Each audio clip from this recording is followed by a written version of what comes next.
महाभारत मानवता का सबसे भीषण युद्ध, जिसमें ना जाने कितने हजारों सैनिकों ने अपनी जान गंवाई थी। धर्म के लिए लड़े गए इस युद्ध में पूरी धरती खून से लथपथ हो गई थी। हर तरफ शरीर के कटे हुए अंग पड़े हुए थे और ये पता लगाना मुश्किल था कि वो टुकड़े इंसान के थे या किसी जानवर के। हमने पास्ट में भी महाभारत से जुड़े रहस्यों पर एक वीडियो बनाई है, पर लाखों श्लोकों से बना ये ग्रंथ इतना ज़्यादा विशाल है कि इसमें ऐसी बहुत सी कहानियाँ हैं जो हमें हैरान कर देती है।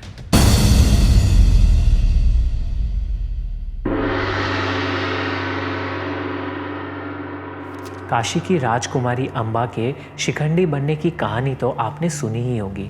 अम्बा ने पितामह भीष्म से बदला लेने के लिए कड़ी तपस्या की और भगवान शिव के वरदान से उनका अगला जन्म शिखंडी के रूप में हुआ। शिखंडी ही महाभारत के युद्ध में भीष्म पितामह की मृत्यु का कारण बने। लेकिन अम्बा की बहनें अंबिका और अम्बालिका से जुड़ी एक ऐसी कहानी है जो शायद ज़्यादा लोग नहीं जानते। अंबिका और अम्बालिका का विवाह हस्तिनापुर के राजकुमार विचित्रवीर से हुआ था, पर कुछ ही समय बाद एक भयानक बीमारी के कारण उनके पति की मृत्यु हो गई। विचित्रवीर की कोई संतान नहीं थी। उनका वंश आगे कैसे बढ़ेगा? हस्तिनापुर के सिंहासन पर कौन बैठेगा? ये एक बहुत बड़ी समस्या थी। इसका समाधान निकालने के लिए विचित्रवीर की माता सत्यवती ने अपने विवाह से पहले जन्मे बेटे ऋषि वेद व्यास को बुलाया। उन्होंने अंबिका और अम्बालिका को आदेश दिया कि वो ऋषि वेद व्यास के पास जाए। उन्हें कठिन व्रत करने होंगे और ऋषि की योग माया से वो अपनी संतानों को जन्म देंगी, हस्तिनापुर के वारिस को जन्म देंगी। दोनों बहनें डर गई और इसका असर उन दोनों के बच्चों पर पड़ा। जब अंबिका ऋषि के पास गई तो नियोग के समय डर कर उन्होंने अपनी आंखें बंद कर ली थी। वहीं दूसरी तरफ अम्बालिका नियोग के समय डर से एकदम कमज़ोर और पीली पड़ गई थी। यही कारण था कि अंबिका के बेटे धृतराष्ट्र जन्म से ही अंधे थे और अम्बालिका के बेटे पांडु बहुत ज़्यादा कमज़ोर पैदा हुए थे। वेद व्यास ने पहले ही सत्यवती को बता दिया था कि दोनों संतानें कमज़ोर होगी, इसलिए सत्यवती ने एक बार फिर अंबिका को वेद व्यास के पास जाने को कहा। डर के कारण अंबिका ने इस बार अपनी जगह अपनी दासी परशुरमी को वेद व्यास के पास भेज दिया और उससे कौरवों और पांडवों के चाचा विदुर का जन्म हुआ, जो आगे चलकर कुरुवंश के प्रधानमंत्री बने। अगर वेद व्यास की मदद से धृतराष्ट्र और पांडु का जन्म नहीं होता तो ना ही उनका वंश आगे बढ़ता और ना महाभारत का वो भीषण युद्ध होता।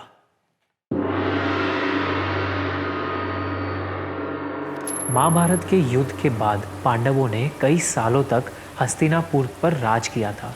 उसके बाद वो अपना राजपाट परीक्षित को सौंपकर स्वर्ग की यात्रा पर चले गए थे। लेकिन क्या आप जानते हैं कि युद्ध से काफ़ी समय पहले ही एक बार पांडवों की मृत्यु हो चुकी थी।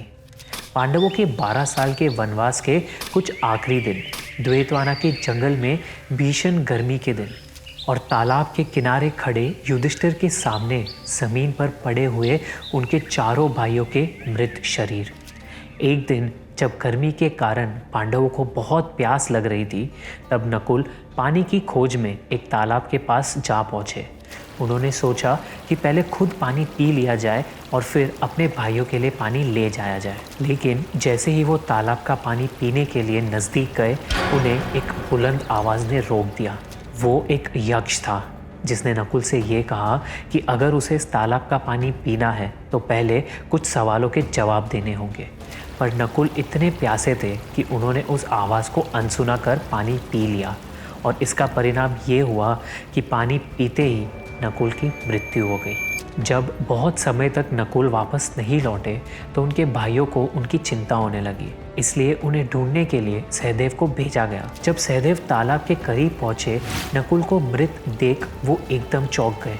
वो बहुत दुखी थे, लेकिन नकुल की तरह उन्हें भी अपनी प्यास पर काबू नहीं हुआ और वो पानी पीने के लिए आगे बढ़े। उन्हें भी उस आवाज़ ने प्रश्नों के उत्तर देने को कहा, पर नकुल की तरह इस बार सहदेव ने भी उस आवाज़ पर ध्यान ना देकर पानी पी लिया और उनकी भी वहीं पर मृत्यु हो गई। इसी तरह अर्जुन और भीम भी अपने भाइयों को ढूंढते हुए उस तालाब के पास पहुँचे और वापस नहीं लौटे।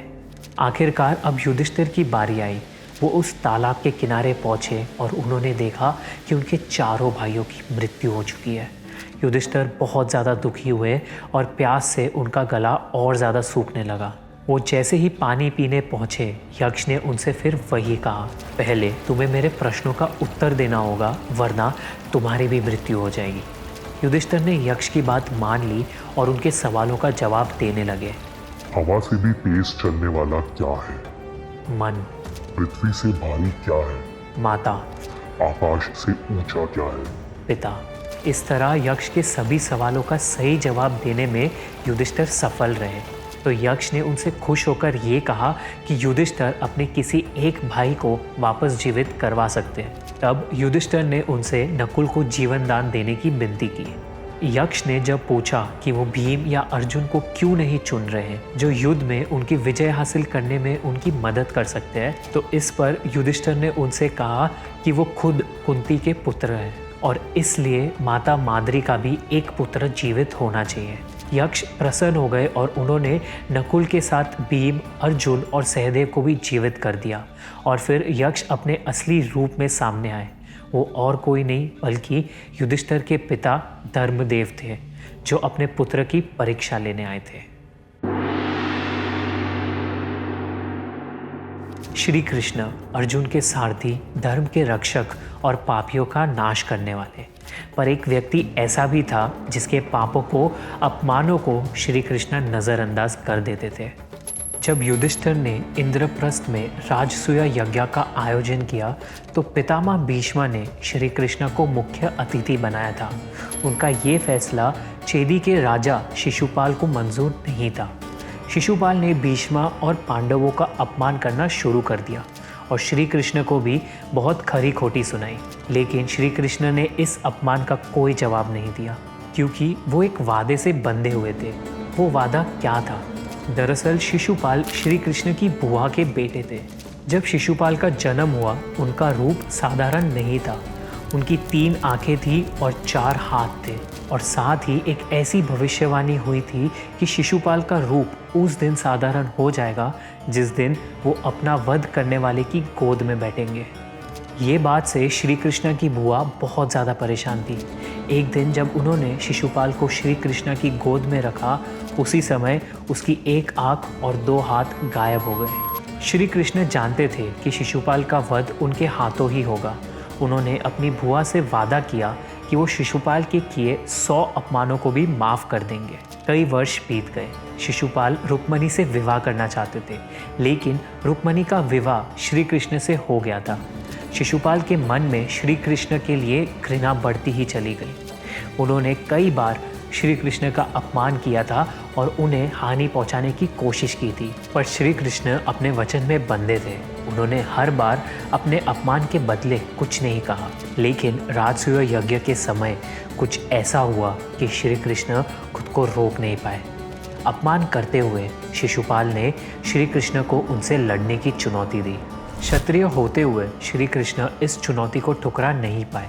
श्री कृष्ण ने शिशुपाल से ये कहा कि उन्होंने शिशुपाल के 100 से भी अधिक अपमानों को बहुत पहले माफ़ कर दिया था, लेकिन इस बार उन्हें चुनौती देकर शिशुपाल ने सबसे बड़ी भूल की। समय आ गया था कि श्री कृष्ण शिशुपाल जैसे अधर्मी का नाश करें, और इसलिए उन्होंने अपने सुदर्शन चक्र को घुमाकर शिशुपाल का वध कर दिया था। कुरुक्षेत्र के युद्ध के 17वें दिन तक दुर्योधन के अलावा सभी कौरवों की मृत्यु हो चुकी थी। गांधारी अपने 99 बेटों की मौत पर बेहद दुखी थी और अब वो किसी भी तरह से दुर्योधन को बचाना चाहती थी। गांधारी ने कई सालों तक अपनी आंखों पर पट्टी बांध कर रखी थी। इसकी वजह से उन्हें कई अनोखी शक्तियाँ मिली थी और अब वो ये सारी शक्तियाँ अपने बेटे को देकर उसे अमर बनाना चाहती थी। इसलिए गांधारी ने अपनी आंखों की पट्टी को खोल अपनी आंखों से दुर्योधन को ये शक्तियाँ देने का निर्णय लिया। उन्होंने दुर्योधन से कहा कि वो बिना वस्त्रों के उनके सामने जाए, लेकिन जब दुर्योधन बिना किसी वस्त्र पहने अपनी माँ के पास जा रहे थे, तब उन्हें श्री कृष्ण ने रोक दिया। उन्होंने दुर्योधन से कहा कि इस हालत में अपनी माँ के सामने जाना एक पाप माना जाएगा। दुर्योधन ने उनकी बात मान ली और पत्तों से अपनी कमर को ढक कर अपनी माँ के पास गए। दुर्योधन जब गांधारी के सामने गए तब उनकी माँ ने अपनी आंखों की पट्टी खोल दी। उनकी आंखों में इतना तेज था कि दुर्योधन का शरीर वज्र के समान बन गया, जिसे किसी भी अस्त्र से चोट पहुंचाना मुश्किल था, सिवाय उन अंगों के जो ढके हुए थे। अगले दिन गदा युद्ध के दौरान भीम ने दुर्योधन के उन्हीं अंगों पर वार करके उसका वध किया था। आखिरकार पांडवों की जीत हुई, धर्म की जीत हुई। अगर आपको महाभारत की कोई और रहस्यमय कहानियाँ पता है तो हमें कमेंट्स में ज़रूर बताइए। और अगर आपको ये वीडियो पसंद आए तो प्लीज़ हमारे चैनल राज को सब्सक्राइब करें and stay tuned for more अनकही, अनसुनी और अनदेखी कहानियाँ।